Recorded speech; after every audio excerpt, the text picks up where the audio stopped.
ವಂದನೆಗಳು ಮತ್ತು ಸರ್ವರನ್ನು ಪೂರಕವಾಗಿ ಸ್ವಾಗತಿಸುತ್ತಿದ್ದಾರೆ. ಪ್ರಶಸ್ತಿಯನ್ನು ಸ್ವೀಕರಿಸಲಿರುವ ಸನ್ಮಾನ್ಯ ಬರೇಟಿ ಅವರೇ, ಅಭಿನಂದನಾ ಭಾಷಣವನ್ನು ನಡೆಸಲಿರುವ ಮಾನ್ಯ ಮಿತ್ರರಾದ ಶ್ರೀ ವೆಂಕಟರಾಮ ಸ್ವಾಮಿ ಅವರೇ, ಇಲ್ಲಿ ಸಹಭಾಗಿಗಳಾಗಿರುವ ಎಲ್ಲ ಕಲಾವಿದರೇ ಮತ್ತು ಕಲಾಭಿಮಾನಿಗಳೇ, ನಿಮಗೆಲ್ಲ ಗೊತ್ತಿರುವ ಹಾಗೆ ಪರಿಸ್ಥಿತಿಯ ತುರ್ತನ್ನು ಗಮನಿಸಿ, ದಯಮಾಡಿ ಗಮನಿಸಿ, ಪರಿಸ್ಥಿತಿಯ ತುರ್ತನ್ನು ಗಮನಿಸಿ. ತುರ್ತು ಪರಿಸ್ಥಿತಿ ಈ ದಿವಸ ಯಾವ ಕೋವಿಡ್ ಎನ್ನುವ ಭೀತಿಯಿಂದ ಇಡೀ ಜಗತ್ತೇ ತಲ್ಲಣಕ್ಕಿದ್ದಾರೆ. ಹಾಗಾಗಿ ನಾವೆಲ್ಲ ನಮ್ಮ ಸಮಾಜದ ಕುರಿತಾದಂತಹ ಕಾಳಜಿಯನ್ನು ಸಾಮಾಜಿಕ ಧರ್ಮ ಎಂಬಂತೆ ಅನುಸರಿಸಬೇಕು. ಎಲ್ಲರೂ ಮುಖಕವಚವನ್ನು ಧರಿಸಿಕೊಳ್ಳಬೇಕು. ಮಾತಾಡಬೇಕಾಗುವುದಿಲ್ಲ, ಊಟ ಮಾಡುವಾಗ. ಆದರೆ ಬಾರಿ ಉಳಿದಂತಹ ಸಮಯದಲ್ಲಿ ಅಂತರವನ್ನು ಕಾಯ್ದುಕೊಳ್ಳಿ. ಅಂತರ ನಿರಂತರ ಈ ಒಂದು ಅಭಿಪ್ರಾಯವನ್ನು ಕ್ರಮವನ್ನು ತೋರಿಸುತ್ತಾ 76ನೇ ವಾರ್ಷಿಕೋತ್ಸವವನ್ನು ನಾವು ಆಚರಿಸ್ತಾ ಇದ್ದೇವೆ. ಈಗಾಗಲೇ ಹೇಳಿದಾಗ ತುಂಬ ಸಾಂಕೇತಿಕವಾದಂತಹ ರೀತಿಯಲ್ಲಿ ನಾವೆಲ್ಲ ಆಚರಿಸ್ತಾ ಇದ್ದೇವೆ. ಈ ವಾರ್ಷಿಕೋತ್ಸವದ ಈ ಶುಭ ದಿನದಂದು ನಮ್ಮ ಸಭಾ ಕಾರ್ಯಕ್ರಮದ ಅಧ್ಯಕ್ಷತೆಯನ್ನು ವಹಿಸಿರುವವರು ನನ್ನ ತುಂಬ ಆತ್ಮೀಯರಾದಂತಹ ಉಯ್ಯಂಪಾಡಿ ನಾರಾಯಣ ಅವರ ಹೆಸರು ಹೇಳುವುದಕ್ಕೆ ಮೊದಲು ನಾನು ನಮ್ಮ ಅಣ್ಣನವರ ಹೆಸರು ಹೇಳಿದೆ. ಯಾಕಂದರೆ ನಮ್ಮ ತಂದೆಯವರ ಕಾಲ ನಂತರ ಈ ಸಂಘವನ್ನು ಹೇಗೋ ನಮ್ಮ ಕುಟುಂಬವನ್ನು ಹಾಗೆ ಅತ್ಯಂತ ಸಮರ್ಥವಾಗಿ ನಿರ್ವಹಿಸುತ್ತಾ ಬಂದವರು ಪೂಜ್ಯರಾದಂತಹ ನನ್ನ ಅಣ್ಣ ತೀರಿಕಾಡು ಪರಮಾದ ಕೃಷ್ಣಗಳು. ಅವರು ಸಾಹಿತ್ಯಕ್ಕೆ ಸಾಹಿತಿಯಾಗಿಯೂ ಸಾಹಿತ್ಯ ಪರಿಚಾರಕರಾಗಿಯೂ ಕೂಡ ಇಡೀ ಸಾಹಿತ್ಯ ಪ್ರಪಂಚಕ್ಕೆ, ಪುಸ್ತಕ ಪ್ರಪಂಚಕ್ಕೆ, ಪತ್ರಿಕಾ ಪ್ರಪಂಚಕ್ಕೆ, ಲೇಖಕರ ಪ್ರಪಂಚಕ್ಕೆ ಕೊಟ್ಟಂತಹ ಕೊಡುಗೆ ಅದು ಸದಾ ಸ್ಮರಣೀಯ. ಆದ್ದರಿಂದ ಅವರ ದಿವ್ಯ ಚೈತನ್ಯಕ್ಕೆ ಮನಸ ವಂದನೆಗಳನ್ನು ಸಲ್ಲಿಸಿ ನಮಗೆಲ್ಲ ಈ ಕಾರ್ಯಕ್ರಮಕ್ಕೆ ಹೃತ್ಪೂರ್ವಕವಾದಂತಹ ಸ್ವಾಗತವನ್ನು ನೀಡ್ತಾ ಇದ್ದೇನೆ. ಮೊದಲಾಗಿ ನಾನು ಈಗಾಗಲೇ ಹೇಳಿದಾಗೆ ನನ್ನ ಆತ್ಮೀಯರಾದ ವಿನೋಪಾಡಿ ನಾರಾಯಣ ನಾಯ್ಕ ಅವರು ನನ್ನ ಅಣ್ಣ ಮತ್ತು ಅವರು ಒಂದು ರೀತಿಯ ಸಹೋದರಿಯರ ಒಡನಾಟದಿಂದ ಇದ್ದವರು. ನಮ್ಮ ಹವ್ಯಕರ ಭಾಷೆಯಲ್ಲಿ ಸಮಯ ಬೇಕಿಗೆ ಬಿಡಬೇಡಿ, ನನ್ನನ್ನು ಕೂಡ ಹವ್ಯಕರ ಭಾಷೆಯಲ್ಲಿ ಮಾತು ಇಲ್ಲಿ ಕೌಚಿ ಮಡಗಿದ ಪಾತ್ರೆಯ ಮುಗಚ್ಚಿ ಪಡೆಯಲಿದ್ದಾರೆ ಅಂಥ ಒಂದು ಸಂಬಂಧ ಚಿತ್ರದಲ್ಲಿ ಅವರು ನಮಗೆ ನಮ್ಮ ಸಂಘದ ಮೇಲೆ, ನಮ್ಮ ಕುಟುಂಬದ ಮೇಲೆ ಅತ್ಯಂತ ಪ್ರೀತಿ ಇರುವುದು. ಅವರಿಗೆ ಪ್ರತ್ಯೇಕವಾದಂತಹ ಹಾರ್ದಿಕವಾದಂತಹ ಸ್ವಾಗತ ಬಯಸ್ತಾ ಇದ್ದೇನೆ. ಈ ದಿವಸ ಈ ಪ್ರಶಸ್ತಿಯನ್ನು ಸ್ವೀಕರಿಸುವುದು ಮತ್ತೊಬ್ಬರು ನಮಗೆ ತುಂಬ ಆತ್ಮೀಯರಾದಂತಹ ಹಿರಿಯ ಕಲಾವಿದರು, ಅರ್ಥಗಾರಿಗಳ ಸಾಲಿನಲ್ಲಿ ಮುಂಚೂಣಿಯಲ್ಲಿ ನಿಲ್ಲುವರು. ಅವರದ್ದು ಅವರ ಅರ್ಥಗಾರಿಕೆಯನ್ನು ಅನೇಕ ಬಾರಿ ನಾನು ಕೇಳಿದ್ದೇನೆ. ಅನೇಕ ಬಾರಿ ಅವರೊಂದಿಗೆ ಅರ್ಥಧಾರಿಯಾಗಿ ನನ್ನ ಕರ್ತವ್ಯವನ್ನು ನಾನು ನಿರ್ವಹಿಸಿದ್ದೇನೆ. ಆ ಕಾಲಕ್ಕೆಲ್ಲ ನನ್ನ ಅನುಭವಕ್ಕೆ ಬಂದದ್ದು ಅವರ ಅರ್ಥದಲ್ಲಿ ಪ್ರತ್ಯೇಕವಾದಂತಹ ಒಂದು ಮುದ್ರೆ, ಒಂದು ಸ್ಟ್ಯಾಂಪ್. ಏನು ಆ ಮುದ್ರೆ ಅಂದರೆ ಅದು ಪಾಂಡಿತ್ಯದ ಮುದ್ರೆ, ಅದು ತತ್ವಶಾಸ್ತ್ರದ ಮುದ್ರೆ, ಅದು ಒಂದು ರೀತಿಯ ವಾದ ಸಂವಾದಗಳಲ್ಲಿ ತೊಡಗುವಂತಹ ವಿಶಿಷ್ಟವಾದಂತಹ ಒಂದು ರೀತಿಯ ಮುದ್ರೆ. ಅವರಿಗೆ ಒಳ್ಳೆಯ ಪ್ರವಚನಕಾರರು, ಅಧ್ಯಾಪಕರು ನಮ್ಮ ಸಂಘದ ಮೇಲೆ, ನಮ್ಮ ತಂದೆಯವರ ಮೇಲೆ, ನಮ್ಮೆಲ್ಲರ ಮೇಲೆ ಪ್ರೀತಿಯಿಂದ ಬಂದಿದ್ದಾರೆ. ಅವರಿಗೆ ನಮ್ಮೆಲ್ಲರ ಪರವಾಗಿ, ನಮ್ಮ ಸಂಘದ ಪರವಾಗಿ ನಾನು ಆರ್ಥಿಕವಾದಂತಹ ಸ್ವಾಗತವನ್ನು ನಡೆಸ್ತಾ ಇದ್ದೇನೆ. ಇನ್ನು ವೆಂಕಟರಾಮ ಭಟ್ರ ಸುಳ್ಳಿ ಅವರ ಬಗ್ಗೆ ನಾವು ಮಾತಾಡಬೇಕು. ಯಾಕಂದರೆ ಅವರು ನಮ್ಮೊಂದಿಗೆ ನಮ್ಮ ಸದಸ್ಯರಂತೆ ಪ್ರಯತ್ನಿಸ್ತಾರೆ. ಅವರು ಈ ದಿವಸ ಅಭಿನಂದನೆಯನ್ನು ಮಾಡಬೇಕಿದ್ದಾರೆ, ಸಂಸ್ಮರಣೆಯನ್ನು ಮಾಡಬೇಕಿದ್ದಾರೆ. ಅವರು ಒಳ್ಳೆಯ ವಿದ್ವಾಂಸ, ಒಳ್ಳೆಯ ನಿಜವಾದ ಅರ್ಥದಲ್ಲಿ ವಿದ್ವಾಂಸರು, ಅರ್ಥಧಾರಿಗಳು, ಅಧ್ಯಾಪಕರು, ಪ್ರಾಂಶುಪಾಲರು ಎಲ್ಲ ಹೌದು. ಅವರಿಗೆ ನಮ್ಮೆಲ್ಲ ಒಂದು ಪ್ರೀತಿಪೂರ್ವಕವಾದಂತಹ ಸ್ವಾಗತವನ್ನು ನೀಡ್ತಾ ಇದ್ದೇನೆ. ಅದೇ ರೀತಿ ಇಲ್ಲಿ ಎಲ್ಲ ಭಾಗವಹಿಸುವಂತಹ ನಮ್ಮ ಕಲಾವಿದರು ಇನ್ನು ಬೇರೆ ಬೇರೆ ರೀತಿಯಲ್ಲಿ ನಮ್ಮೊಂದಿಗೆ ಸಹಕರಿಸುವುದು, ಅಲ್ಲಿಂದ ಇಲ್ಲಿಂದ ಎಲ್ಲವರೆಗೂ ನಮ್ಮ ಸಂಘದ ಸದಸ್ಯರು, ಅಭಿಮಾನಿಗಳು, ಯಾರ ಹೆಸರನ್ನು ನಾನು ಹೇಳಿದರೆ ಅವರಿಗೆಲ್ಲ ಪ್ರತ್ಯೇಕವಾದಂತಹ ಸ್ವಾಗತವನ್ನು ಬಯಸ್ತೇನೆ. ಕಾರ್ಯಕ್ರಮವನ್ನು ಮುಂದುವರಿಸಬೇಕು ಅಂತ ಅಧ್ಯಕ್ಷರಾಗಿ ಮತ್ತು ನಿರ್ವಾಹಕರಲ್ಲಿ ನಾನು ಅಪೇಕ್ಷಿಸ್ತೇನೆ. ನಮಸ್ಕಾರ. ವಂದನೆಗಳು. ಪ್ರಸ್ತಾವನೆ ಮಾತುಕತೆಗೆ ನಮ್ಮ ಸಂಘದ ಸದಸ್ಯರಾದ ವಂದನೆಗಳು. ನಮ್ಮ ಪ್ರೀತಿಯ ಕಾಣಿಕೆ ಒಂದು ಕಿರಿಕಾಡು ಮಾಸ್ಟರನ್ನು ಸ್ಮರಣೆ ಮಾಡಿಕೊಳ್ಳುವುದು. ಇದನ್ನು ಪ್ರತಿ ವರ್ಷವೂ ಮಾಡುತ್ತೇವೆ. ಪ್ರತಿ ವರ್ಷವೂ ಯಾಕೆ ಮಾಡುತ್ತೇವೆ ಅಂದರೆ ನಾವು ಅವರಿಗೆ ಕೃತಜ್ಞರಾಗಿದ್ದೇವೆ ಎನ್ನುವುದಕ್ಕಾಗಿ. ಈ ನೆಲಕ್ಕೆ ಬಂದಾಗ, ಈ ಭವನವನ್ನು ಕಂಡಾಗ, ಇಲ್ಲಿ ಕಿರಿಕಾಡು ಮಾಸ್ಟರ್ ಮಕ್ಕಳು ಯಕ್ಷಗಾನದಲ್ಲಿ ತೊಡಗಿದ್ದನ್ನು ಕಂಡಾಗ ಮತ್ತು ಅವರ ಶಿಷ್ಯರು ಇಲ್ಲೆಲ್ಲ ಓಡಾಡುತ್ತಿರುವುದನ್ನು ಕಂಡಾಗ ಅವರ ಸ್ಮರಣೆ ಆಗ್ತಲೇ ಇರ್ತದೆ. ಹಾಗಾಗಿ ದಿವ್ಯ ಚೇತನಗಳು ಬದುಕಿದ ನಂತರ, ಸತ್ತ ನಂತರ ಬದುಕುತ್ತಾರೆ ಎನ್ನುವುದಕ್ಕೆ ಸಾಕ್ಷಿಯಾಗಿರುತ್ತದೆ. ಅವರ ಸಂತಾನದ ಕುಡಿಗಳಾದಂತಹ ರಮಾನಂದ ಮನಾಲಿಯಲ್ಲಿ, ವಿಶ್ವವಿನೋದ ಮನಾಲಿಯಲ್ಲಿ, ಅಥವಾ ನಂತರದ ತಲೆಮಾರಿನವರು ಹೇಳುವುದಾದರೆ ಇಲ್ಲಿ ಇರುವಂತಹ ನಮ್ಮ ಕೋಲ ಗುರುಗಳು ಅಂತ ನಾವು ಕಲಿಯಬೇಕು. ಕರುಣಾಚಾರ್ಯವರನ್ನಲ್ಲ, ಕುಮಾರ ಸುಬ್ರಹ್ಮಣ್ಯನವರು ಸಾವಿರಾರು ಶಿಕ್ಷಕರನ್ನು ತಯಾರು ಮಾಡ್ತಾ ಇರುವವರು, ಮೇಳದಲ್ಲಿ ತಿರುಗಾಟ ಮಾಡಿದವರು. ಇವರನ್ನೆಲ್ಲ ನೋಡುವುದು ಅಂದರೆ ಕಿರಿಕಾಡು ಮಾಸ್ಟರ್ ಸಂಸ್ಮರಣೆಯಾಗಿದೆ. ಯಾಕಂದ್ರೆ ಅವರು ನೋಡುವಾಗ ನಮಗೆ ಪಕ್ಕದ ನೆನಪಾಗುವುದು ಅಜ್ಜನ ಕಿರಿಕಾಡು ಮಾಸ್ಟರ್. ಕಿರಿಕಾಡು ಮಾಸ್ಟರನ್ನು ಸಂದರ್ಶನ ಮಾಡಿ ಮೊದಲಾಗಿ ನಾನು ಲೇಖನವನ್ನು ಬರೆದಿದ್ದೆ. ಅದು ಸುದ್ದಿ ಬಿಡುಗಡೆಯಲ್ಲಿ ಪ್ರಕಟ ಆಗಿತ್ತು, ವಾರದ ವ್ಯಕ್ತಿ ಅಂತ. ಹಾಗೆ ಅವರ ಮನೆಗೆ ಹೋಗಿ ಬಹಳ ಕಷ್ಟಪಟ್ಟು ಅವರಲ್ಲಿ ಮಾತಾಡಿಸಿ, ಅಂದರೆ ನನಗವರು ಬಹಳ ಕಷ್ಟಪಡ್ತಾರೆ ಮಾತಾಡಿ ಅಂತ ಅನ್ನಿಸಿ ಮನಸ್ಸಿನೊಳಗೆ ಹಿಂದಿರುಗಿ ಆಗ್ತಾ ಇದ್ದ ಹಾಗೆ ಅವರನ್ನು ಮಾತಾಡಿಸಿ ಬರೆದಂತಹ ಒಂದು ಸಣ್ಣ ಲೇಖನ. ಆಮೇಲೆ ಕಿರಿಕಾಡು ಮಾಸ್ಟರ್ ಜೊತೆಯಲ್ಲೇ ಕೂತು ನಾನು ಅರ್ಥ ಹೇಳಿದ್ದೇನೆ. ಅವರು ಒಟ್ಟಿಗೆ ಅಲ್ಲ, ಆದರೆ ಅವರು ಕೂತಂತಹ 3 ಅವರ ಎದುರಿಗೆ ನಾನು ಒಂದೆರಡು ಬಾರಿ ಅಂತ ಹೇಳಿದ್ದೇನೆ, ಅಷ್ಟನ್ನೇ ಹೇಳಬಹುದಕ್ಕೆ ಹೊರತು ಅವರ ಎದುರಿಗೆ ಸಂವಾದ ನಡೆಸಿದ್ದೇನೆ ಅಂತ ಹೇಳಲಿಕ್ಕೆ ಆಗುವುದಿಲ್ಲ. ಹಾಗೆಯೇ ಅವರು ಬರೆದ ಪುಸ್ತಕಗಳು ಇನ್ನೂ ಜೀವಂತವಾಗಿದೆ. ಮೊನ್ನೆ ಶ್ವೇತಕುಮಾರ ಜಯಂತಿ ಇದೇ ಸ್ಥಳದಲ್ಲಿ ಆಯಿತು. ಅದು ಆಗುವುದು ನಮಗೆ ನೆನಪಾಗುವುದು ಕಿರಿಕಾರ ಮಾಸ್ಟರ್. ಹಾಗಾಗಿ ಅದೆಲ್ಲ ಸಂಸ್ಕರಣೆಗಳು ಕಿರಿಕಾರ ಮಾಸ್ಟರ್ ಕುರಿತಾಗಿ ಮಾತಾಡುವುದಿಲ್ಲ. ಯಾಕಂದರೆ ಮೊದಲನೇದಾಗಿ ನಿಮಗೆಲ್ಲ ಗೊತ್ತುಂಟು, ಎರಡನೆಯದಾಗಿ ನಾನು ಹಲವು ಬಾರಿ ಅದನ್ನು ಆಡಿದ್ದೇನೆ ಎನ್ನುವುದು, ಮತ್ತು ಮೂರನೆಯದಾಗಿ ಸಮಯಾವಕಾಶ ಇಲ್ಲ ಎನ್ನುವುದು. ಆಮೇಲೆ ಈಗ ನಾನು ಆಡಬೇಕಾಗಿದ್ದದ್ದು ಬರಿಕೇಶವ ಭಟ್ರ ಕುರಿತು. ಬರಿಕೇಶವ ಭಟ್ರು ಅಂತ ಹೇಳಿದರೆ ಬರೀ ಅರ್ಥಧಾರಿಗಳಾಗಿ ಒಳ್ಳೆಯ ವಿದ್ವಾಂಸರು ವಿಮರ್ಶಕರು ಬಹಳ ಚೆನ್ನಾಗಿ ಯಕ್ಷಗಾನವನ್ನು ಎದುರು ಪಾತ್ರಧಾರಿಯನ್ನು ಅರ್ಥ ಮಾಡಿಕೊಳ್ಳುವಂತಹ ಸಾಧ್ಯ. ಅವರ ಜೊತೆ ಹಲವಾರು ಬಾರಿ ನಾನು ಅರ್ಥವನ್ನು ಹೇಳಿ ಅರ್ಥವನ್ನು ಅನುಭವಿಸಿದ್ದೇನೆ.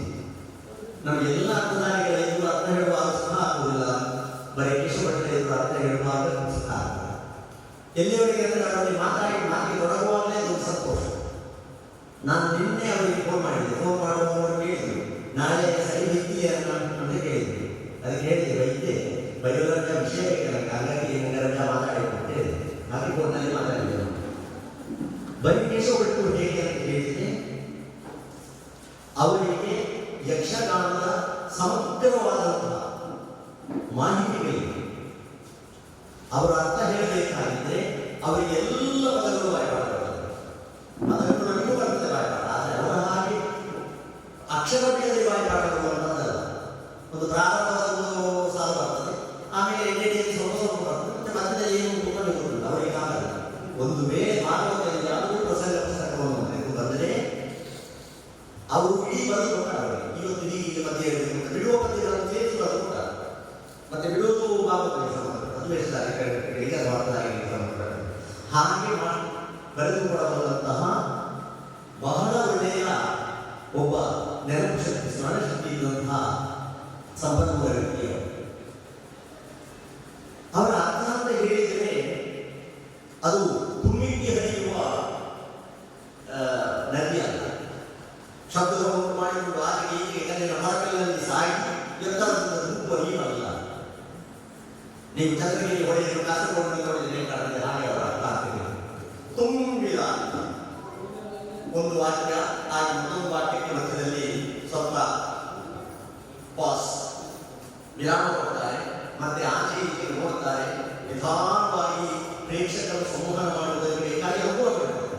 ಗಡಬಡಾದ ವಾಕ್ಯವನ್ನು ಊಹಿಸಿ ಆಮೇಲೆ ಪ್ರೇಕ್ಷಕರಿಗೆ ಅದಕ್ಕೆ ಕೆಲವು ಶಬ್ದಗಳು ನೆನಪಾಗಿ ಮತ್ತೆ ಎಷ್ಟೋ ಬಿಟ್ಟು ಹೋಗುವ ಹಾಗಿಲ್ಲ.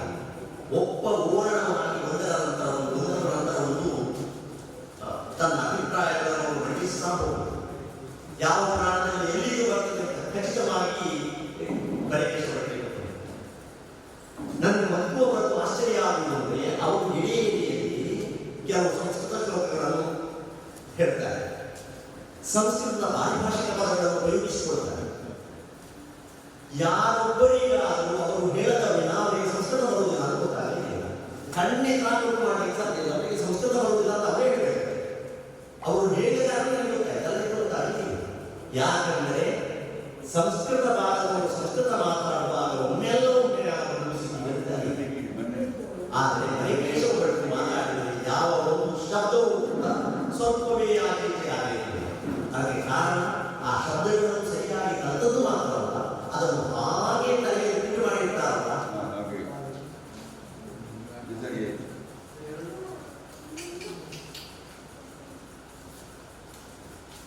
ಇದು ಕಾರಣ. ಆಮೇಲೆ ಅವರೊಟ್ಟಿಗೆ ಅರ್ಥ ಹೇಳುವಾಗಲೂ ಹಾಗೆ ಎದುರು ಪಾತ್ರಧಾರಿ ಎಲ್ಲಾದರೂ ಪದ್ಯವನ್ನು ಬಿಟ್ಟರೆ ಆಮೇಲಿಂದ ಅವರು ಎತ್ತಿಕೊಡ್ತಾರೆ. ಇನ್ನೊಂದು ಇಷ್ಟೆಲ್ಲ ಖಚಿತವಾದ ಮಾಹಿತಿ, ಅದರ ಜೊತೆಯಲ್ಲಿ ವಾದದಲ್ಲಿ ಅವರಿಗಿರುವಂತಹ ವಿಶೇಷವಾದ ಹಿಡಿತಾರೆ. ಇದೆಲ್ಲ ಇದ್ದೂ ಕೂಡ ಅವರು ಆಕ್ರಮಣಕಾರಿ ಅರ್ಥಧಾರಿ ಅಲ್ಲ. ಅವರಲ್ಲಿರುವ ಈ ವಾದದ ಎಲ್ಲ ಆಯುಧಗಳು ಯಾಕೆ ಇವು ಅಂತ ಕೇಳಿದರೆ, ಅವರ ಮೇಲೆ ಇನ್ನೊಬ್ಬರು ದಾಳಿ ಮಾಡಿರ್ತಾರೆ, ಆಗ ಅವರಿಗೆ ಇವರು ಹಾಕಿ ಅನ್ವಯಿಸಬೇಕು ಅಂತ ಗೊತ್ತಿರ್ತದೆ. ಹಾಗೆ ಮಾಡಿದ್ದಾರೆ. ಆದರೆ ಅವರ ಮೇಲೆ ಆಕ್ರಮಣ ಆಗದ ಎದುರು ಪಾತ್ರಧಾರಿಯ ಮೇಲೆ ಎಂದೂ ಅವರು ಆಕ್ರಮಣಕ್ಕೆ ಇಳಿದವರಿಗೆ ಬೇಕಿದ್ದರೆ ಎದುರು ಅರ್ಥದಾರಿಯನ್ನು ಸ್ವಲ್ಪ ತಪ್ಪಿದರೂ ಅದನ್ನು ತೆಗೆದುಕೊಂಡು ಹೋಗುವಂತಹ ಉದಾರ ಮನಸ್ಸುಗಳು ಶ್ರೇಣಿಯವರನ್ನೇ ಮಾನಸಿಕ ಗುರು ಅಂತ ತಿಳಿದಿದ್ದಾರೆ. ಮತ್ತು ಅವರ ಅರ್ಥದಲ್ಲಿ ಶೈಲಿ ಶ್ರೇಣಿಯವರ ಧನವಾದರೂ ಆ ಗಾಂಭೀರ್ಯ ಶ್ರೇಣಿಯವರದೇ ಇದೆ. ಹೇಗೆಂದರೆ ಎಡೆ ಮಾತನ್ನು ನಿಲ್ಲಿಸುವುದು, ಎದುರು ಅರ್ಥದಾರಿಯನ್ನು ಮಾತಾಡಲಿಕ್ಕೆ ಅವಕಾಶ ಕೊಡುವುದು, ಅವನೆಲ್ಲಾದರೂ ಒಂದು ಮಾನವಿಕವಾದ ಹೊಡೆದರೆ ಆಗ ಇವರು ಸಂತೋಷ ಪಡುತ್ತಾರೆ. ಇದು ನಾವು ಉಳಿದ ಅರ್ಥದಾರಿಕೆ ಕಾಣುವುದಿಲ್ಲ. ಯಾರಾದರೂ ಒಂದು ಏನಾದರೂ ಉತ್ತಮವಾದ ವಾಕ್ಯವನ್ನು ಹೇಳಿದರೆ ಕೂಡ ಅವರು ಸುತ್ತಮುತ್ತಲು ನೋಡುತ್ತಾಗಿದ್ದಾರೆ. ಹಾಗೆ ಅವರು ಹೇಳುವಂಥದ್ದು ಒಗಟಿನ ಹಾಗೆ ಅವರ ಮಾತುಗಳಿಗೆ ಅವರು ಬರ್ತಾರೆ.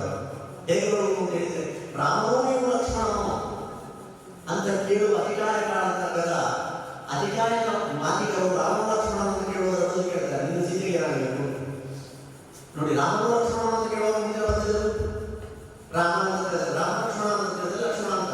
ಆದರೆ ಇವರು ಕೇಳುವುದಲ್ಲ, ನಿನ್ನ ಸೀತೆಗೆ ಏನಾಗಬೇಕು, ಸೀತೆಗೆ ಏನಾಗಬೇಕು ಅಂತ ಕೇಳಿದರೆ ಉತ್ತರ ಏನು ಕೇಳು, ನೀನು ತಿಳಿದ ಹಾಗೆ ಕೇಳುತ್ತಾ, ನೀನು ತಿಳಿದ ಹಾಗೆ ಅಂದರೆ ಸೀತೆಗೆ ಗಂಡ ಮಾಡಬೇಕಾದ್ರೆ ನೀನು ಸೀತೆಗೆ ಏನಾಗಬೇಕು, ಗಂಡ ಅಂತ ಹೇಳಿದ್ರೆ ಗಂಡ, ಬೈದು ಅಂತ ಹೇಳಿದ್ರೆ ಬೈದು ಅಂತ ಹೇಳಿ ಸಾಧ್ಯವಾಗಿತ್ತು ಆಗುವುದಿಲ್ಲ. ರಾಮನ ಲಕ್ಷಣ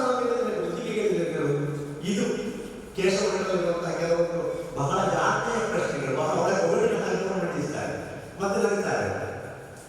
ಇದು ಬರೀ ಕೇಶವಗಳ ಅರ್ಥಗಾರ ಸಾಂಬರೊಟ್ಟಿಗೆ ತಿರುಗಾಟ ಮಾಡಿದ್ದಾರೆ. ಆಮೇಲೆ ಅಂದರೆ ವಾಸುದೇವ ಸಾಂಬರ ಸಂಯಮ ಮಂಡಲದಲ್ಲಿ ತಿರುಗಾಟ ಮಾಡಿದ್ದಾರೆ. ನನಗೆ ಬಹಳ ವಿಶೇಷ ಕಾರಣವೆಂದರೆ ಯಾರೆಲ್ಲ ಸಾಮೂಹ್ಯದ ಕೂಟದಲ್ಲಿ ಹೋಗಿದ್ದಾರೆ, ದೊಡ್ಡ ಅರ್ಥಧಾರಿಗಳಿಂದ ಸಣ್ಣ ಅರ್ಥಧಾರಿಗಳವರೆಗೆ ಪ್ರತಿಯೊಬ್ಬರಿಗೂ ಒಂದು ಸ್ವಲ್ಪವಾದರೂ ಅವರ ಇನ್ಫ್ಲೂಯೆನ್ಸ್ ಆಗದೇ ಇರುವುದಿಲ್ಲ. ಏನಾದರೂ ಒಂದು ಶಬ್ದಗಳು ಬರುವುದು, ವ್ಯಾವಹಾರಿಕ ಉದಾಹರಣೆಗಳು ಬರುವುದು ಆಗಲಿಕ್ಕೆ ಸಾಧ್ಯವೇ ಇಲ್ಲ. ಆದರೆ ಪರಮಾಶ್ಚರ್ಯ ಅಂತ ಹೇಳಿದರೆ ಬರೀ ಕೇಶವ ಭಟ್ಟರಲ್ಲಿ 0.01% ಸಾಮೂಹರ ಪ್ರಭಾವ ಕಾಣುವುದಿಲ್ಲ. ಮತ್ತೆ ಸಾಮೂಹರಿಗೆ ಇವರ ಪ್ರಭಾವವೂ ಬರಲಿಲ್ಲ. ಯಾಕೆ ಬರಲಿಲ್ಲ ಅಂದರೆ ಅಷ್ಟು ಸುಲಭ ಅಲ್ಲ. ಇವರು ನಮಗೆ ಅವರು ನಮಗೆ ಸುಲಭ, ಇವರು ನಮಗೆ ಸುಲಭ ಬರೀ ಕೇಶವ ಭಟ್ಟರು. ಹಾಗಾಗಿ ತನ್ನತನವನ್ನು ಎಲ್ಲಿ ಹೋಗಲು ಹಾಗೆ ಇಟ್ಟುಕೊಂಡು ಎದುರಾಳಿಯ ಯಾವ ರೀತಿಯ ಮಾತಿನೂ ಕೂಡ ಒಂದು ಸ್ವಲ್ಪವೂ ವಿಚಲಿತವಾದಂತಹ ಒಂದು ಧೀರವಾದ ನಡೆ ಬರೀ ಕೇಶವ ಭಟ್ಟರು. ಅಂತಹ ಬರೀ ಕೇಶವ ಭಟ್ಟರು ಅರ್ಥ ಹೇಳುವುದನ್ನು ನಿಲ್ಲಿಸಿದ್ದಾರೆ. 19ನೇ ವರ್ಷಕ್ಕೆ ಪ್ರಾರಂಭ ಆಗಿದೆ.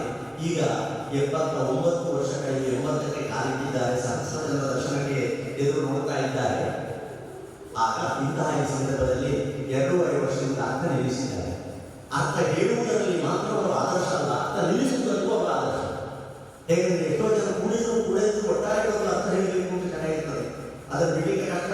ಚಡ ಅಂತ ನನಗೆ ಗೊತ್ತಿಲ್ಲ, ಏನು ಪ್ರಾಯವಾಗಿ ಹೇಗಾಗ್ತದೆ. ಆಗ ಬಹಳ ಸುಲಭದಲ್ಲಿ ಬಿಟ್ಟೆ ಅರ್ಥವನ್ನು ಹೇಳಬೇಕಾದ್ರೆ ಭೀಷ್ಮಾಚಾರ್ಯ ಹೇಳಿದ ಹಾಗೆ ಸತ್ಯವನ್ನು ರಾಜ್ಯವನ್ನು ಅಂತ ಹೇಗೆ ಪದತ್ಯಾಗವನ್ನು ಮಾಡಿದ, ಆಮೇಲೆ ಸನ್ಯಾಸವನ್ನು ಕೈಗೊಂಡ ಹಾಗೆ ಬಹಳ ಸುಲಭದಲ್ಲಿ ಸ್ಮರಣ ಶಕ್ತಿ ಸ್ವಲ್ಪ ಕೈಗೊಳ್ಳುತ್ತದೆ ಅಂತ ಹೇಳ್ತಾರೆ. ಆಗಿರುವುದು, ಆದರೆ ನಮ್ಮಷ್ಟು ಸ್ಮರಣ ಶಕ್ತಿ ಇವತ್ತು ಅವರಿಗೆ ಕೈಗೊಳ್ಳುತ್ತದೆ. ಅಂತಹ ಬರೀ ಕೇಶವ ಭಟ್ಟರು ಇನ್ನೂ ಅರ್ಥ ಹೇಳಬೇಕು ಅಂತ ಕುಡಿತ ಅವರಿಗಾಗಲಿದ್ದು ನಮಗಾಗುತ್ತದೆ. ಆದರೆ ಅವರು ದಿಟ್ಟ ಮಾರ್ಗಕ್ಕೆ ಜಯಿಸಿದ್ದಾರೆ. ಅವರಿಗೆ ಇನ್ನು ಮುಂದಿನ ಬದುಕು ಕೂಡ ಸಂತೋಷದಲ್ಲಿ ಸಾಗಬೇಕು ಅಂತ ನಾನು ಭಾವಿಸ್ತೇನೆ. ಅವರು, ಅವರ ಮಕ್ಕಳು, ಅವರ ಸಂಸಾರ ಎಲ್ಲವೂ ಒಳ್ಳೆಯದಾಗಬೇಕು. ಕನಿಷ್ಠ ಪಕ್ಷ ಅವರು ಇನ್ನು ಅರ್ಥವನ್ನು ಹೇಳದೇ ಇದ್ದರು. ಅವರ ಪುಸ್ತಕಗಳನ್ನೆಲ್ಲ ಶ್ರೀರಾಮ ವಿದ್ಯಾಸಂಸ್ಥೆ ಕನ್ನಡ ಅಲ್ಲಿಗೆ ಎಲ್ಲ ಪುಸ್ತಕವನ್ನು ದಾನ ಮಾಡ್ತೇನೆ ಎಂದು ಹೇಳಿದರು. ಆದರೂ ಆ ಪುಸ್ತಕಗಳೆಲ್ಲ ಅವರ ತಲೆಗಳನ್ನು ತಂದರು. ಅವರು ಇನ್ನೊಮ್ಮೆ ಅದನ್ನು ಓದಬೇಕಾಗಿ ಬರುವುದಿಲ್ಲ. ಇಷ್ಟೆಲ್ಲ ಅವರು ಮಾಡಿದರು. ಅವರು ಯಾರಾದರೂ ಒಂದು ಕೇಳಿದರೆ ಹೇಳಿಕೊಡುವುದಕ್ಕೆ ಇನ್ನೂ ಸಮರ್ಥರಿದ್ದಾರೆ. ಯಕ್ಷಗಾನದಲ್ಲಿ, ಪುರಾಣದ ವಿಷಯದಲ್ಲಿ, ಬೇರೆ ವಿಷಯದಲ್ಲಿ ಅವರು ಮಾರ್ಗದರ್ಶನ ಮಾಡಬಲ್ಲರು. 31 ವರ್ಷ ಅವರು ಅಡ್ಡಿನಗರದಲ್ಲಿ ಅಧ್ಯಾಪಕರಾಗಿದ್ದರು. 31 ವರ್ಷ. ಹಾಗೆ 31 ವರ್ಷ ಅಧ್ಯಾಪಕರಾಗಿ ವಿಜ್ಞಾನ ಮತ್ತು ಕನ್ನಡ ಅಧ್ಯಾಪಕರಾಗಿ ಒಳ್ಳೆಯ ಹೆಸರನ್ನು ಪಡೆದರು. ಉಜಿರೆ ಅಶೋಕ ಭಟ್ರು, ಆಮೇಲೆ ಅವರ ಆಸಾ ಶಿಷ್ಯ, ಆಮೇಲೆ ಇನ್ನೊಬ್ಬರು ಗಣೇಶ ವೈದ್ಯರು. ಇಬ್ಬರು ಕೂಡ ಗಣ್ಯ ಅರ್ಥಧಾರಿಗಳು ಇವರ ನೆನಪಿನಲ್ಲಿ ಅರ್ಥ ಹೇಳ್ತಾ ಇದ್ದಾರೆ. ಹಾಗೆ ಅಂತ ಕೇಶವ ಭಟ್ಟ ಹಳೆಯ ಗತ ಜೀವನಗಳನ್ನು ನೆನೆಸಿಕೊಂಡಿದ್ದೆ. ಅವರಿಗೆ ಮನಸ್ಸಿನ ಇವತ್ತು ಅರ್ಥ ಹೇಳಿದ್ರೆ ಆ ಮಟ್ಟಕ್ಕೆ ಕೊಡಲಿಕ್ಕೆ ಸಾಧ್ಯ ಇಲ್ಲ ಅಂತ, ಹಾಗಾಗಿ ಅವರು ಇವತ್ತು ಅರ್ಥ ಹೇಳುವುದಿಲ್ಲ, ನಮಗೆ ಬಯಕೊಟ್ಟು ಅವರು ಹೇಳಬೇಕು ಅಂತ ಕೇಶವ ಭಟ್ಟಿಗೆ ಮಣಿದು ಅವರನ್ನು ಇಲ್ಲಿ ಅಭಿನಂದಿಸುವುದಕ್ಕೆ ನನಗೆ ಅವಕಾಶ ಕೊಟ್ಟದ್ದಕ್ಕೆ ಸಂಸ್ಥೆಯವರಿಗೆ ಮಣಿದು ನನ್ನ ಮಾತನ್ನು ಹೊರಗೊಳಿಸ್ತೀನಿ. ನಮಸ್ಕಾರ. ಶ್ರೀ ವಿಶ್ವ ವಿನೋದ ಬನಾರಿ ಇವರಿಗೆ ಶ್ರೀ ಕೇಶವ ಭಟ್ ಅವರು ನಾಡು ನುಡಿಗಳಿಗೆ ಸಲ್ಲಿಸಿದ ಗಮನಾರ್ಹ ಸೇವೆಯನ್ನು ಗುರುತಿಸಿ ಬನಾರಿ ಶ್ರೀ ಗೋಪಾಲಕೃಷ್ಣ ಯಕ್ಷಗಾನ ಕಲಾ ಸಂಘವು ಅವರಿಗೆ ನನ್ನ 76ನೇ ವಾರ್ಷಿಕೋತ್ಸವದ ಈ ಶುಭ ಸಂದರ್ಭದಲ್ಲಿ ಯಕ್ಷಗಾನ ಗುರುಕುಲದ ರೂವಾರಿ, ಕವಿ, ಅರ್ಥಧಾರಿ ಕಿರಿಕ್ಕಾಡು ಮಾಸ್ಟರ್ ವಿಷ್ಣು ಭಟ್ಟ ಅವರ ನೆನಪಿನಲ್ಲಿ ನೀಡಲಾಗುತ್ತಿರುವ 2019-20 ಕಿರಿಕ್ಕಾಡು ಪ್ರಶಸ್ತಿಯನ್ನು ಪ್ರದಾನ ಮಾಡಿ ಗೌರವಿಸಲು ನಾವು ಅತ್ಯಂತ ಅಭಿಮಾನ ಪಡುತ್ತೇವೆ. ಅಧ್ಯಕ್ಷರು, ಪದಾಧಿಕಾರಿಗಳು ಮತ್ತು ಸದಸ್ಯರು, ಬನಾರಿ ಶ್ರೀ ಗೋಪಾಲಕೃಷ್ಣ ಯಕ್ಷಗಾನ ಕಲಾ ಸಂಘ, ಕಿರಿಕ್ಕಾಡು ವಿಷ್ಣು ಭಟ್ ಸ್ಮಾರಕ ಯಕ್ಷಗಾನ ಸಾಂಸ್ಕೃತಿಕ ಅಧ್ಯಯನ ಕೇಂದ್ರ, ದಿನಾಂಕ 30/12/2020. ಒಂದನೇ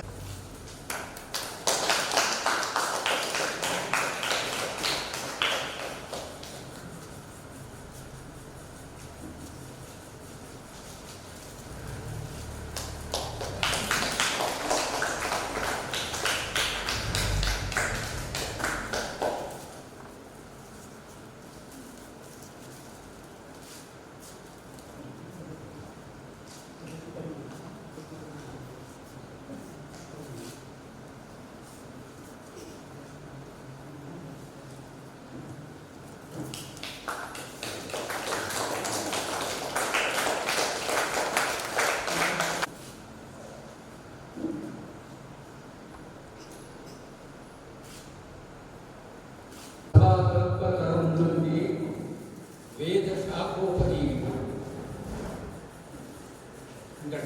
ವೆಂಕಟರಾಮರು ಪರಿಚಯ ಭಾಷಣ ಮಾಡುವಾಗ ಧಾರಾಳವಾಗಿ ಸಂಸ್ಕೃತ ಶ್ಲೋಕಗಳನ್ನು ಉಪಯೋಗಿಸುತ್ತಾರೆ ಎಂಬುದಕ್ಕಿದು ಸಾಕ್ಷಿ.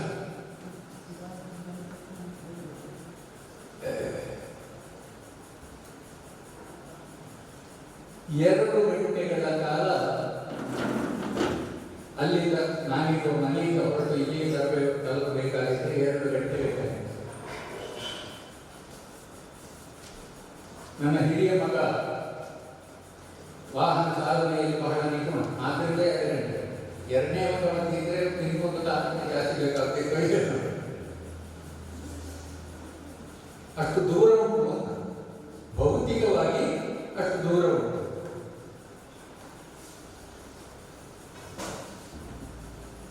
ಹೃದಯ ಸಂಬಂಧದ ನೆಲೆಯಲ್ಲಿ ಅಷ್ಟೇ ಹತ್ತಿರವು. ಇಲ್ಲದೆ ಇದ್ರೆ ಒಂದು 4-6 ಬಾರಿ ಎಳನೀರು ಮಠದಲ್ಲಿ ಜೊತೆಯಾಗಿದ್ದೇವೆ. ಆಗಾಗ ಪೂಜ್ಯ ಕೇಶವಾನಂದ ಭಾರತೀ ಶ್ರೀಗಳು ಇರುವ ಕಾಲದಲ್ಲಿ ಡಾಕ್ಟರ್ ರಮಾನಂದ ಬಣ್ಣಾರಿ ಮತ್ತು ನಾನು ಮಠದ ಶಿಷ್ಯರು, ಆದ್ದರಿಂದ ಆಗಾಗ ಒಟ್ಟಾಗ್ತಾ ಇದ್ದೇವೆ ಎಂಬುದನ್ನು ಬಿಟ್ಟರೆ ನನ್ನ ಅರ್ಹತೆ ಏನು ಅಂತ ನನಗೆ ಗೊತ್ತಿಲ್ಲ. ಸಭಾ ಮರ್ಯಾದೆ ಅನುಗುಣವಾಗಿ ನನ್ನನ್ನು ಬಹಳ ಹೊಗಳಿದೆ. ಅಷ್ಟೇ ಎತ್ತರಕ್ಕಿದ್ದೇನೋ ಇಲ್ಲಿ ಹೊರತು ನನಗೆ ಸಂಶಯ ಬರ್ತಾರೋ ಇರಲಿ. ನಿಮ್ಮ ಅಪೇಕ್ಷೆಗೆ ನನ್ನ ಆಕ್ಷೇಪ ಇದೆ.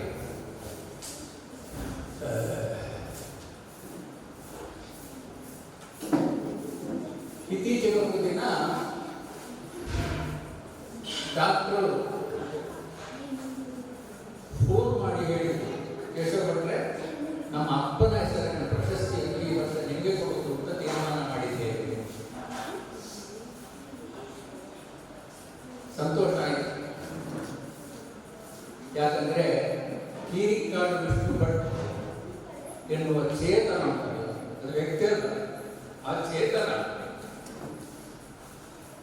ಬಗೆಹರಿತದಲ್ಲಿ ವೇದಿಕೆಯಲ್ಲಿ ಒಮ್ಮೆ ಮಾತ್ರ ನೋಡಿ ಆ ಮೂರ್ತಿಯನ್ನು ಅದಲ್ಲೇ ಹಚ್ಚೊತ್ತು ಉಳಿದಿದೆ. ಇದು ಅಂತಹ ಚೇತನ ಸ್ವರೂಪಿಯ ಹೆಸರಿನಲ್ಲಿ ಕೊಡಮಾಡುವಂತಹ ಪ್ರಶಸ್ತಿ ಅದನ್ನೇ ಪ್ರಸಾದ್, ಯಕ್ಷಗಾನ ಕಲಾಮಾತೆಯ ಪ್ರಸಾದ್.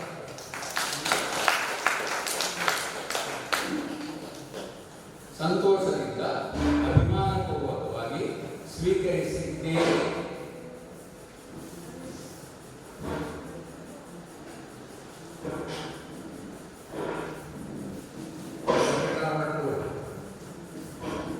ಪರಿಚಯಿಸುವಾಗ ಹೇಳಿ ಮಧ್ಯ ಮಧ್ಯದಲ್ಲಿ ಪಾಸ್ ಕೊಡ್ತಾರೆ ಅವರು. ಅದು ನನ್ನ ಸ್ವಭಾವ, ಅದನ್ನು ಬಿಡಲಿಕ್ಕೆ ನನಗೆ ಆಗುವುದಿಲ್ಲ.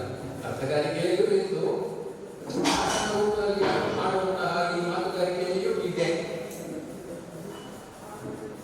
ಎರಡು ಅನುಭವ ಉಂಟು. ಸಾಮಾನ್ಯವಾಗಿ ಯಾಕೆ ಇಷ್ಟು ನಿಧಾನ ಮಾತಾಡ್ತಾರೆ ಅಂತ ಕೇಳಿದವರಿಗೆ ಉತ್ತರ, ಮುಂದೆ ಏನು ವಾಕ್ಯವನ್ನು ಹೇಗೆ ಮುಂದುವರಿಸಬೇಕು ಅಂತ ಚಿಂತಿಸುವುದಕ್ಕೆ ಸ್ವಲ್ಪ ಪಾಸ್ ತಗೊಳ್ಳೋದು. ಅರ್ಥ ನನ್ನ 19ನೇ ವಯಸ್ಸಿನಲ್ಲಿ ಕೈಗನ್ನಡದಲ್ಲಿ ಒಂದು ಗೋಪಾಲಕೃಷ್ಣ ಯಕ್ಷಗಾನ ಸಂಘ, ನನ್ನ ಹುಟ್ಟೂರರು ಕೈಗನ್ನಡ ಗೋಪಾಲಕೃಷ್ಣ ದೇವಸ್ಥಾನ ಉಂಟು, ಯಕ್ಷಗಾನ ಸಂಘ ಈಗಲೂ. ಆವಾಗ ಹೆಚ್ಚು ಕಡೆ ಪ್ರತಿ ವಾರದ ಊಟಗಳಿಗೆ ನಾನು ಹೋಗ್ತಾ ಇದ್ದೆ. ಪ್ರತಿ ಶನಿವಾರ ರಾತ್ರಿ 9ರಿಂದ 12ರವರೆಗೆ ಅಭ್ಯಾಸಿ ಊಟ ನಡೀತಾ ಇತ್ತು. ಆ ಸಂದರ್ಭದಲ್ಲಿ ನನಗೆ ಇದರ ಕುರಿತಾದಂಥ ತುಡಿತ ಆಸಕ್ತಿ ಇತ್ತು, ಆದರೆ ಅನುಭವ ಇತ್ತು. ಶಾಲೆಯಲ್ಲಿ ನನ್ನ ವಿದ್ಯಾಗುರುಗಳು ಆದಂತಹ ಶ್ರೀಮಾನ್ ಕೆ ನಾರಾಯಣ ಹೊಳ್ಳ ಅವರು ಆ ಸಂಘದ ಕಾರ್ಯ. ಒಂದು ದಿನ ಕೇಶವ ಮುಂದೆ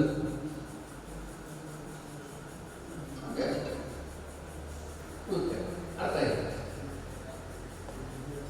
ದೊಡ್ಡ ಪಾತ್ರ ಏನೂ ಅಲ್ಲ, ಅಧಿಕಾರ ಕಾಲದಲ್ಲಿ ಯುದ್ಧ ಪ್ರಸಕ್ತಿಯಲ್ಲಿ ಬರುವಂತಹ ಅಂಗದ ಎನ್ನುವಂತಹ ಒಂದು ಸಣ್ಣ ಪಾತ್ರ ಅಲ್ಲಿಂದ ತೊಡಗಿದ್ದಾರೆ. ಮತ್ತೆ ನೀನು ಅರ್ಥ ಹೇಳಿಕೆ ಜನ ಆಗ್ಬೋದು ಅಂತ ಸಂಘದವರು ತೀರ್ಮಾನ ಮಾಡಿದ್ರು. ಮುಂದುವರಿ ಎಲ್ಲಿವರೆಗೆ ಮುಂದುವರಿಯಬೇಕು ಅಂತ ಹೇಳಿದರೆ ಶ್ರೇಣಿ ಪ್ರಶಸ್ತಿ, ಜಯರಾಜ ಪ್ರಶಸ್ತಿ, ಅಲ್ಲ ಕರ್ನಾಟಕ ಯಕ್ಷಗಾನ ಅಕಾಡೆಮಿಯ ಪ್ರಶಸ್ತಿ, ಇದನ್ನೆಲ್ಲ ಸಿದ್ಧಿಸಿಕೊಳ್ಳುವಲ್ಲಿ ಸಫಲವಾಯಿತು ನನ್ನ ಅರ್ಥಗಾರಿಕೆ. ಆದ್ದರಿಂದ ಈ ಸಂದರ್ಭದಲ್ಲಿ ನನ್ನನ್ನು ಇಷ್ಟು ದೂರಕ್ಕೆ ಕರೆಸಿ ಕೀರಿಕಾಡು ಪ್ರಶಸ್ತಿ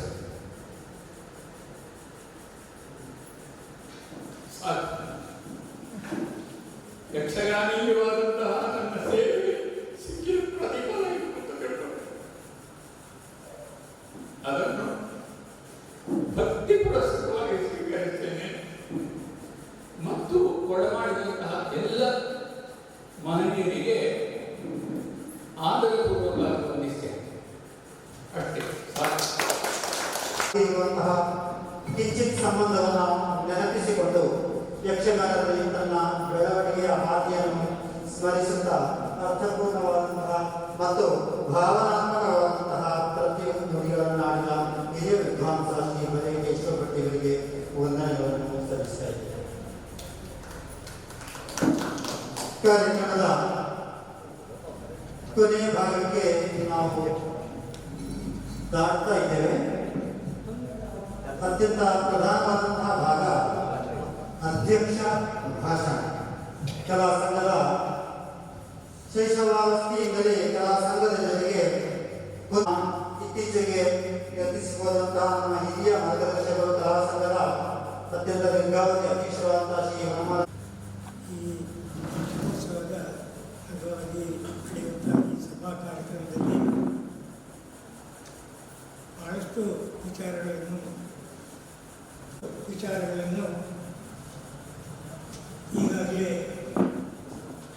ಇಲ್ಲಿ ಸೇರಿದಂಥ ನನ್ನ ಎಲ್ಲ ಹಿರಿಯರು ಕಿರಿಯರು ಹೇಳಿ ಆಯಿತು. ಇನ್ನು ಮುಂದೆ ನಾವು ಏನು ಹೇಳಬೇಕಂತೇಳಿ ನಮಗೆ ಗೊತ್ತಿಲ್ಲ. ಯಾಕಂತೇಳಿದರೆ ಈಗಾಗಲೇ ನಮ್ಮ ಹಿರಿಯರು ಹಾಗೂ ಪ್ರಶಸ್ತಿ ಪುರಸ್ಕೃತರಾದ ಶ್ರೀ ಮರೆ ಕೇಶವ ಅವರು ಈಗಾಗಲೇ ಬೇಕಾದಷ್ಟು ವಿಚಾರಗಳನ್ನು ನಮ್ಮ ಮುಂದೆ ಇಷ್ಟಾಯಿತು. ಇನ್ನು ಮುಂದೆ ಹೇಳಲಿಕ್ಕೆ ಏನು ಬಾಕಿ ಇಲ್ಲ. ಈಗಾಗಲೇ ನಮ್ಮ ಹಿರಿಯರು ಈ ಪ್ರದೇಶದ ಯಕ್ಷಗಾನ ಭಟರು ಹಾಗೂ ಇಲ್ಲಿಯ ಗುರುಗಳು ಆದಂಥ ಶ್ರೀ ನಮ್ಮ ಹಿರಿಕಾಡ್ ವಿಷ್ಣು ಭಟ್ ಅವರ ವಿಚಾರದಲ್ಲಿ ಹೇಳುವುದಿದ್ರೆ ಭಾಳಷ್ಟು ವಿಚಾರಗಳನ್ನು ನಾವು ಹೇಳಲಿಕ್ಕೆ ಮುಂದೆ ಬರ್ಬೋದು. ಆದರೆ ಅದನ್ನು ಇಲ್ಲಿ ಎಲ್ಲ ವಿಚಾರಗಳನ್ನು ನಾವು ಎಲ್ಲರೂ ಚಿಕ್ಕ ಮಕ್ಕಳು ಹಾಗೂ ಹಿರಿಯರು ಬೇಕಾದಷ್ಟು ವಿಚಾರಗಳನ್ನು ಈಗಾಗಲೇ ಮನವರಿಕೆ ಮಾಡಿದ್ದಾರೆ ಅಂತೇಳಿ ನನಗೆ ತೋರ್ತಾ ಉಂಟು. ಆದ್ದರಿಂದ ನಾನು ಹೆಚ್ಚೇನು ಹೇಳಿಕೆ ಇಚ್ಛೆ ಪಡುವುದಿಲ್ಲ. ಇಲ್ಲಿ ಸೇರಿದಂಥ ಪ್ರತಿಯೊಬ್ಬರಿಗೂ ದೇವರು ಆಯುಷ್ಯ ಆರೋಗ್ಯ ಭಾಗ್ಯವನ್ನು ದಯಪಾಲಿಸಲಿ ಹಾಗೂ ಈ ಪ್ರದೇಶದ ಈ ಒಂದು ದೇವಸ್ಥಾನ ಅಂತ ಹೇಳಿದರೆ ನಾವು ನಿಜವಾಗಿಯೂ ಶ್ರೀ ವನಮಾಲಕೇಶ ಕೊಟ್ಟಂಥ ಅವರಂಥ ಸ್ನೇಹಿತರ ಇದನ್ನು ನಾನು ಅನುಭವಿಸಿದಂಥ ಒಂದು ವ್ಯಕ್ತಿ.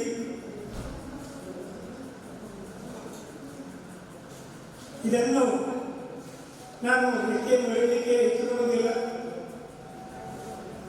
ಇದರಿಂದ ಈ ಪ್ರದೇಶದ ಪ್ರತಿಯೊಂದು ವಿಚಾರಗಳಲ್ಲಿ ಅವರು ಮಾಡಿದಂಥ ಆ ಕೆಲಸ ಕಾರ್ಯಗಳನ್ನು ನಾನು ನೆನಪಿಸಿ ನನ್ನ 2 ಮಾತುಗಳನ್ನು ನಿಲ್ಲಿಸ್ತೇನೆ. ನಿಮಗೆಲ್ಲರಿಗೂ ನಮಸ್ಕಾರ. ಜಯ ಹಿಂದ್. ಭಾಗಕ್ಕೆ ನಾವು ಬರ್ತಾ ಇದ್ದೇವೆ. ಧನ್ಯವಾದ ಸಮರ್ಪಣೆ. ಅದಕ್ಕಿಂತ ಮೊದಲಾಗಿ ನಮ್ಮ ಅತಿಥಿಗಳಿಗೆ ಸ್ಮರಣಿಕೆಯನ್ನು ನೀಡಬೇಕಾಗಿ ನಮ್ಮ ಕಲಾ ಸಂಘದ ಸದಸ್ಯರಾದಂತಹ ಶ್ರೀ ನಾರಾಯಣ ಪಾಟೀಲ್, ಅದೇ ರೀತಿ ಅಧ್ಯಕ್ಷ ಸ್ಥಾನವನ್ನು ನಿರ್ವಹಿಸಿದಂತಹ ಶ್ರೀ ಎನ್ ನಾರಾಯಣ ಸದಸ್ಯರ ವಂದನೆಗಳು. ಕಲಾಭಿಮಾನಿಗಳೇ, ಪ್ರಧಾನಿ ಶ್ರೀ ಗೋಪಾಲಕೃಷ್ಣ ಯಕ್ಷಗಾನ ಕಲಾ ಸಂಘದ 76ನೇ ವಾರ್ಷಿಕೋತ್ಸವವನ್ನು ಈ ವರ್ಷ ನಾವು ಕೋವಿಡ್-19 ಕೊರೋನಾ ಪರಿಹಾರ ವೇದಿಕೆ ಸಹಯೋಗ ಬಂಧುಗಳಿಗೆ ಜ್ಞಾಪಿಸುತ್ತಾ ನಾವು ಬಹಳಷ್ಟು ಲೆಕ್ಕಾಚಾರದಲ್ಲಿ ಆಚರಿಸುತ್ತಾ ಇದ್ದೇವೆ. ವರ್ಷಂಪ್ರತಿ ಬಹಳಷ್ಟು ಅದ್ದೂರಿಯಲ್ಲಿ ಆಚರಿಸಲ್ಪಡುವಂತಹ ವಾರ್ಷಿಕೋತ್ಸವ. ಇಂದಿನ ಈ ವಾರ್ಷಿಕೋತ್ಸವ ವೇದಿಕೆಯಲ್ಲಿ ಅಧ್ಯಕ್ಷತೆಯನ್ನು ವಹಿಸಿದಂಥ ನನ್ನ ಹಿರಿಯರು, ಈ ಊರಿನ ಗಣ್ಯರು, ಗ್ರಾಮದೇವರ ಶಾಸ್ತ್ರಾನ ದೇವಸ್ಥಾನದ ಮುಖ್ಯಸ್ಥರಾಗಿರ್ತಕ್ಕಂಥ ಆಚಾರ್ಯ ಶ್ರೀ ನಾರಾಯಣ ಮುಜಂಪಾಡಿ ಅವರಿಗೆ ಹಾಗೂ ಹಿರಿಯ ಯಕ್ಷರ ಶಕ್ತಿ ಬರೆ ಕೇಶವ ಅವರಿಗೆ ಅಭಿನಂದನಾ ಭಾಷಣವನ್ನು ಸಂಸ್ಮರಣೆಯನ್ನು ನಿರ್ವಹಿಸಿದ ನನ್ನ ಹಿರಿಯ ಸಹೋದ್ಯೋಗಿ ವೆಂಕಟರಾವ್ ಪ್ರಾಧ್ಯಾಪಕ ಸೂರ್ಯ ಅವರಿಗೆ ಹಾಗೂ ನನ್ನ ಹಿರಿಯ ಸಹೋದ್ಯೋಗಿ ಈ ಸಂಘದ ಪ್ರಸ್ತುತ ಎಲ್ಲ ಆಗುಹೋಗುಗಳ ಸೂತ್ರಧಾರಿಯಾಗಿರತಕ್ಕಂಥ ಹಿರಿಯ ಸಾಹಿತಿ ಡಾಕ್ಟರ್ ಬ್ರಹ್ಮಾನಂದ ಬನ್ನಾರಿಯವರಿಗೆ, ಇಂದಿನ ಕಾರ್ಯಕ್ರಮದಲ್ಲಿ ಭಾಗವಹಿಸಿದ ಹಿರಿಯ ಕಲಾವಿದ ಬರೆ ಕೇಶವ ಭಟ್ ಅವರು ಯಕ್ಷಗಾನ ರಂಗಭೂಮಿಯಲ್ಲಿ ಬಹಳಷ್ಟು ಸಮಯ ಬಾಳಿ ಬೆಳಗಿದವರು. ಅವರಿಗೆ ಕೆಲವು ಪ್ರಶಸ್ತಿಗಳನ್ನು ಸಿಕ್ಕಿದ್ದನ್ನು ನಾನು ಅಧ್ಯಯನ ಮಾಡುತ್ತಾ ಇದ್ದೆ. ಕಣಿಪುರ ಪತ್ರಿಕೆ, ಬಲ್ಲಿರಯ್ಯ ಪತ್ರಿಕೆ, ಎಲ್ಲ ಪತ್ರಿಕೆಗಳು ನನ್ನ ಮನೆ ಬಾಗಿಲಿಗೆ ಬರುತ್ತವೆ. ಸಂಪಾದೆಯಲ್ಲಿ ಹಿರಿಯ ಚೇತನ ಶೇಣಿಯವರ ಹೆಸರಿನಲ್ಲಿ ದೊರಕಿದಂಥ ಆ ಪ್ರಶಸ್ತಿಯನ್ನು ಪಡೆಯುತ್ತಿರುವಾಗ ಕರತಾಡನ ಮಾಡಿದವರಿಗೆ ನಾನು ಒಬ್ಬ ಕೆಲವೊಮ್ಮೆ ಬರುತ್ತಾ ಇದ್ದೇನೆ. ಯಕ್ಷಗಾನಕ್ಕೆ ದೊಡ್ಡ ಕೊಡುಗೆಯನ್ನು ನೀಡಿದಂಥ ಪುಣ್ಯಕವಿ ಸಂಪಾದನೆ. ಹಾಗೆಯೇ ವೇದಿಕೆಯಲ್ಲಿ ಭಾಗವಹಿಸಿದಂಥ ಹಿರಿಯ ಶಕ್ತಿ ನಾರಾಯಣ ನಾಯ್ಕರಿಗೂ ನಮ್ಮ ಸಂಘದ ಪರವಾಗಿಯೂ ಸಂಘಟಕರ ಪರವಾಗಿಯೂ ಹಾರ್ದಿಕವಾದ ಧನ್ಯವಾದಗಳು. ಮೇಲಾಗಿ ಇಂದಿನ ಅಭಿನಂದನಾ ಭಾಷಣ ಮಾಡಿದವರು ವೆಂಕಟರಾಮ ಭಟ್ ಸುಳ್ಯ ಅವರಿಗೂ ಅಭಿನಂದನೆಗಳೊಂದಿಗೆ ಅವರಿಗೆ ಧನ್ಯವಾದಗಳು. ಮೇಲಾಗಿ ಇಲ್ಲಿ ನೆರೆದಂಥ ಎಲ್ಲ ಕಲಾಭಿಮಾನಿಗಳು, ಅವರು ಇವರು ಯಾರನ್ನೂ ಬಿಟ್ಟು ಅಲ್ಲ, ಎಲ್ಲ ಕಲಾವಿದರುಗಳು. ಮೇಲಾಗಿ ಹೀಗೆ ಸಂಘದ ಸದಸ್ಯ ಎಂಬ ಸ್ಥಾನದಲ್ಲಿ ಇದ್ದುಕೊಂಡು ಉದಯೋನ್ಮುಖ ಕಲಾವಿದೆ ಭಾಗವತೆ ಭಗತ್ ಸಿಂಗ್ ಮಂಡೇಕೂರು ಅವರು ಸಹ ಬಂದಿದ್ದಾರೆ. ಅವರಿಗೂ ಸಹ ವೇದಿಕೆಯ ಭಾಗದಿಂದ ಧನ್ಯವಾದಗಳು. ಎಲ್ಲ ಕಲಾವಿದರಿಗೂ